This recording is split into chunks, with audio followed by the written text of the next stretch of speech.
Et nous sommes avec Danielle Simonet, conseillère de Paris et oratrice nationale de la France Insoumise. Bonjour. Bonjour. Merci d'être avec nous. Alors comment vous avez réagi à cette garde à vue d'Alexandre Benalla? Enfin, mais depuis longtemps, elle aurait dû avoir lieu. Et on en est, je pense, encore qu'au début de l'affaire. C'est une affaire totalement gravissime, quand même, une affaire d'État, voilà, et qui montre un effondrement moral du pouvoir Macron. Mais ça révèle plusieurs choses. Premièrement, si on a eu les éléments sur l'affaire Benalla, que ce soit au mois de mai dernier, suite eh bien, à son comportement totalement inadmissible vis-à-vis des manifestants, ou que ce soit récemment sur l'histoire des passeports, c'est déjà parce qu'il y a une crise au sommet de l'État. Parce qu'il y a des hommes et des femmes qui ont parlé, que ce soit au niveau de hauts fonctionnaires, au niveau du ministère de l'Intérieur, ou au niveau, par la suite, du Quai d'Orsay.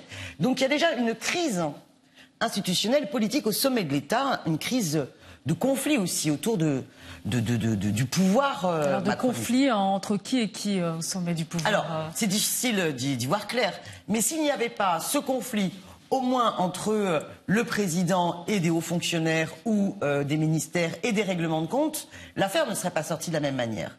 Mais elle révèle quoi d'autre? Elle révèle que M. Macron avait décidé de mettre autour de lui, d'organiser une petite police politique. Quelles étaient véritablement les intentions et l'objectif de la cellule qui était organisée autour de M. Benalla? On ne le sait toujours pas. Qui doit en répondre? Le président de la République, M. Macron.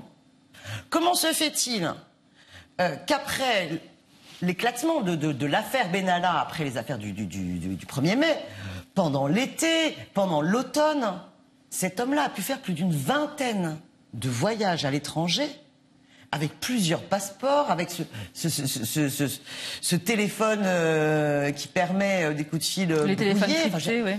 C'est complètement surréaliste. On voudrait nous faire croire que c'était purement commercial. C'est vrai que l'Élysée semble lâcher aujourd'hui Alexandre Benalla, puisque vous parlez des événements du 1er mai. On avait un peu le sentiment quand même que Alexandre Benalla a été presque soutenu, en tout cas il n'était pas désavoué par l'exécutif à ce moment-là, et aujourd'hui on voit ce qui se passe, ça s'est passé lors des auditions mercredi.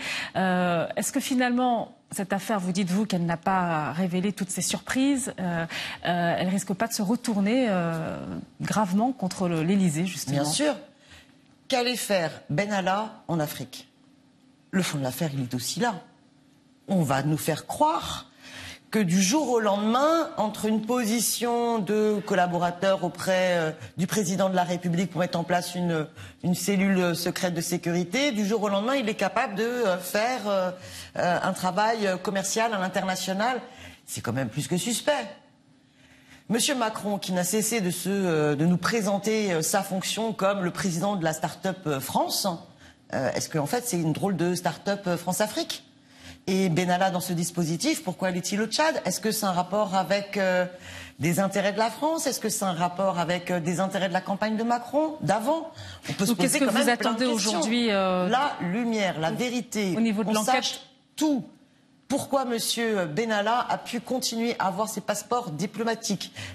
Pourquoi a-t-il pu avoir les derniers documents? Est-ce que c'est un brillantissime falsificateur de documents, ou est-ce qu'il y avait une volonté, que ce soit au Quai d'Orsay, que ce soit à l'Élysée ou je ne sais où, pour continuer à lui faciliter la tâche? Quelle était sa tâche? Quel était son rôle? Pourquoi est-il allé au Tchad? Où est-il allé? C'est quoi ces 20 voyages? Et pour quelle mission? Toutes ces et pour questions, les intérêts de qui? toutes ces questions, Alexandre Benalla, il va certainement y répondre, en tout cas se justifier lundi prochain, puisqu'il va être entendu à nouveau par la commission d'enquête sénatoriale.